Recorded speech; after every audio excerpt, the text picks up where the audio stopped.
All right, so I got a bit of a new theory. Um, Something I've been kind of coming to a realization of, particularly as of late. Um, I wish I could do this outside because it's such a morose, kind of rainy day, and it's light out, so I'd get a pretty good video. But I don't want to be talking with my neighbors, so I'm just gonna chill in my dirty ass living room.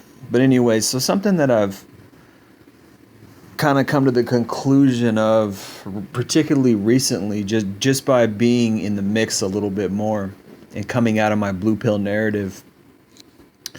Now, I have to admit that my blue pill narrative has popped its ugly head out of the cave a lot in the last few years. A lot of the videos that I make, I think, if I'm honest and I'm objective with myself, I'd have to say a lot of them are coming from red pill rage, in the sense that I have more of a blue pill. I think a lot of guys are blue pilled. I think a lot of guys want to be blue pilled. I think a lot of guys want that blue pill narrative to be true. They want to find true love. And I remember growing up hearing all this negative backlash against men. Men only want sex. Guys only want sex. And these women who constantly were putting guys down for wanting to have sex with them, but yet they were still having sex. So I saw this absolute hypocrisy. And what it really was it was just women, on the one hand, wanting to not give off the impression that they're a slut.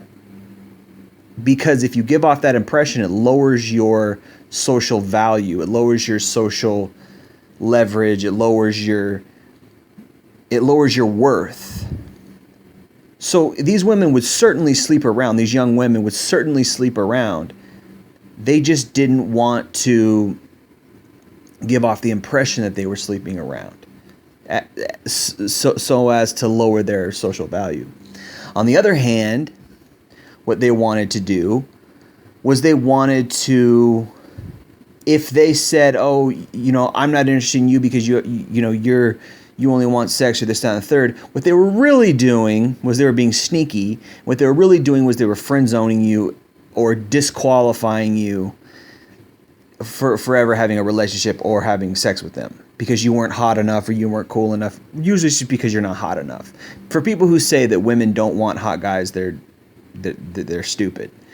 Yes, women want all these other things, and yes, women will sacrifice looks for money, success, social status with a guy, and they will be impressed and they will be attracted. There are triggers in female biology to be attracted by certain types of men who are charismatic, outgoing, confident, funny, socially in tune, etc. Right? RSD Tyler is a great example of a guy who is not very good looking, short, not in the best shape, yet he's pulling tens consistently because he has social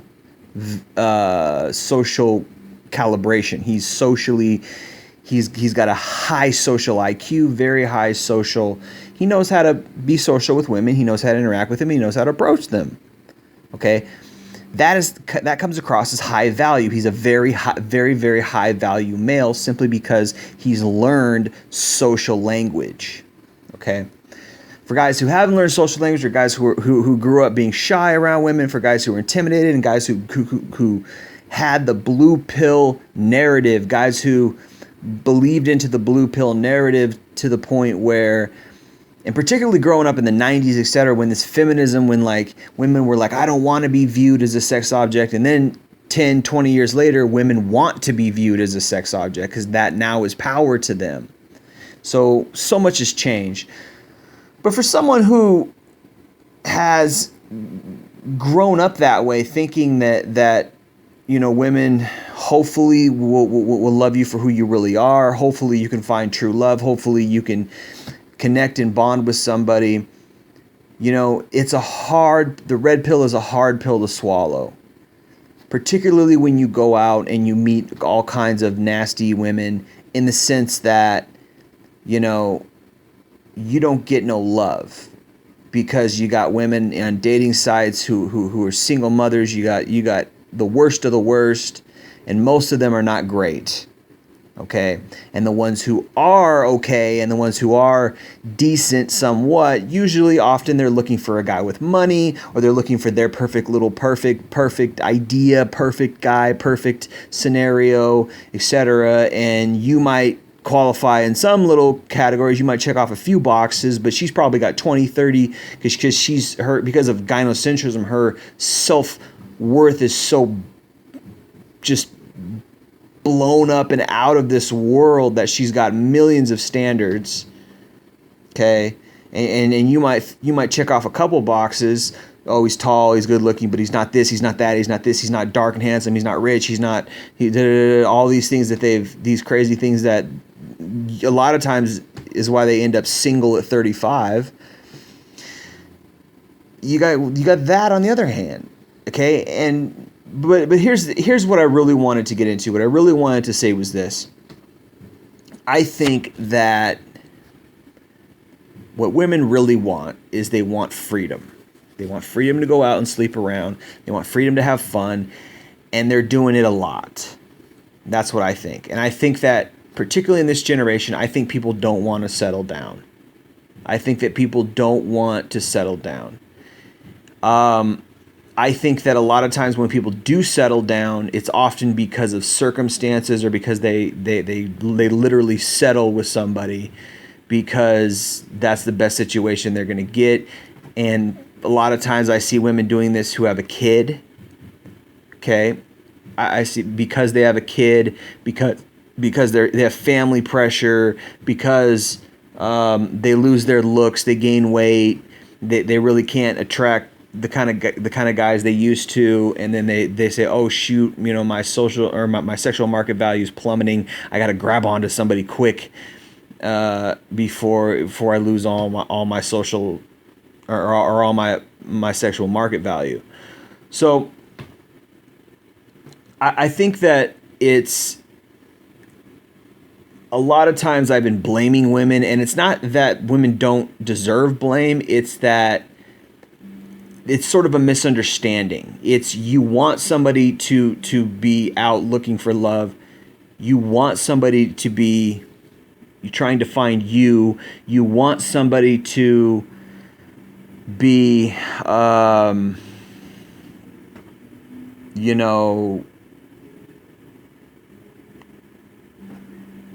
looking for that true special moment and that true special person.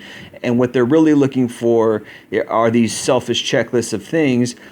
And the real truth of the matter is they're probably not even concerned about love, because they've slept with 5 people in the last month, or 10 people in the last half year, and they've had these flings and these consistent quick relationships, and that's the real truth of what they're doing. And that's a hard pill to swallow for a lot of guys. It's a hard pill to swallow for a lot of guys, because we don't have those options, because we're not sought after as women are sought after, and we haven't learned how to adapt and pick up this pool of stuff and go out and talk to these girls and go out. And the question is, would you really want to? Yes, a lot of guys have a fantasy of going out and having a lot of sex. And it's possible, and some guys achieve that, some guys don't. And I think it's rare for guys to achieve that. I think it's the top 10% of all men, maybe even 5% of all men, who regularly go out and achieve great sex with good-looking women like they want to. But I think that even men who do that, I think they end up being somewhat shallow too, because it's not the same thing for them. I don't think that men get the same type of validation and self-esteem and happiness and good experiences that for some reason women get with these relationships. I don't know for sure 100%, but the point that I'm making is men historically, as I said before, growing up in the 90s, we got this bad rap that all we wanted to do was have sex and this, that, and the third. And sure, when you're 17, yeah, you want to fuck and you want to bang. But even that is not true, because I remember lots of guys wanting to get into relationships in high school. I was one of them. I wanted to get into a lot of relationships in high school, and I got into a few, and I got shitted on and screwed around with because she wasn't giving me any love, which is the story of my life. With women in relationships, they're not bringing anything to the table. They think they're the prize. They think all they have to do is show up and breathe, and that's all that's necessary. And a lot of men experience that, but I think we've gotten a bad rap. Men want love. And so I think that, ironically, it was a lie. Ironically, this stuff that I heard growing up, that all men wanted was sex. And this, funny enough, the opposite is true. Women are now the new men, or maybe they always have been, I don't know. But when I grew up, like I said, I constantly heard these women say, "Oh, I'm tired of men only wanting to have sex with me and all this crap." And then come to find out, in my 20s, I started to date these girls. And I started to realize what they were really like and what they were really doing, which was they were the ones who were having a bunch of sex. The problem was they were just choosy as hell. So for them to say those things, again, it was this dual-edged sword. On the one hand, they didn't want to get judged by society. On the other hand, they wanted to weed out the weak men, the betas, and they wanted to chase the sexy alphas or the bad boys. And this is what they do in their 20s. And then you realize that, and you're like, oh, shit. Oh, okay, it was all a lie. And then you get mad. And then what I did, some guys just exit and they go MGTOW and then they completely walk away from the whole thing. What I did was I learned how to be the bad boy. I learned how to be the guy to get that sex. And then I got that sex. And ironically, once I started being the bad boy, then they wanted to settle down with me. And I was just so disgusted by female nature at that point that I didn't want to have anything to do with them. I didn't want to settle down with them. I just thought they were all whores. I thought they're just absolute sluts who chase men for the wrong reasons. And I was right. I was absolutely right. And I don't know if women, because I haven't been around pure women, I haven't been around women who are the same as men. I think men want love, and I think men want true love, and I think a lot of men have a blue pill narrative, and it doesn't come to fruition. And then we start to blame women, and it's like, but the truth of the matter is, you don't know, because you don't see it. You see conditional love. You see women sucking and leeching value out of men. You see women using men as utility, discarding men in divorce, discarding men in relationship after relationship, using men for sex, and all the things that they blamed us for doing, they now do in mass. Right? So it's a different perspective than what you think. It's just like, it's almost like there's no such thing anymore as the concept of finding true love. And really, I don't know if there ever was, because always that love that's supposed to be so true is hinged and contingent upon the man being a man. And what is a man, according to, historical definition, is a breadwinner and the provider, and he's the rock, and he never is emotional, he never this, that, and the third. And then of course, if that's the bar and that's the standard, then of course you're going to have all these bad marriages and men who are breaking things, and there's abuse, and there's physical confrontations, and there's dysfunction, because we've never figured out how to be emotional. We've never figured out how to show our emotions. And when we do show our emotions, the women think we're weak, and the women walk all over us. And so it's like, there's no, at least up until now, has been no solution to these problems. And again, as I've said up until about 2 minutes ago, I've detailed how women are actually behaving in society. What they say and what they do are two different things. And when you see what they do, because it's easier now than ever to see what women are doing, and particularly if you go out and you interact with them, you see what they're doing. Particularly if you date them and you're in the dating game, you're on online dating sites, you are out at the clubs, you are out at the bars, you are meeting and mixing with singles, etc. And there's some merit and some value to where are you meeting these girls, how are you approaching these girls, how are you carrying out interactions with these girls. There's some merit to that, okay? And you will always, and here's one thing I learned. Women are always, quote unquote, looking for a real relationship. They're always, quote unquote, looking for the one, etc. But in the meantime, they're banging Chad. In the meantime, they're banging the bad boys. In the meantime, they're banging the lone wolves. So what they're doing and what they say they want are two different things. And you learn that as you interact with women. You learn how hypocritical, you learn how phony they really are.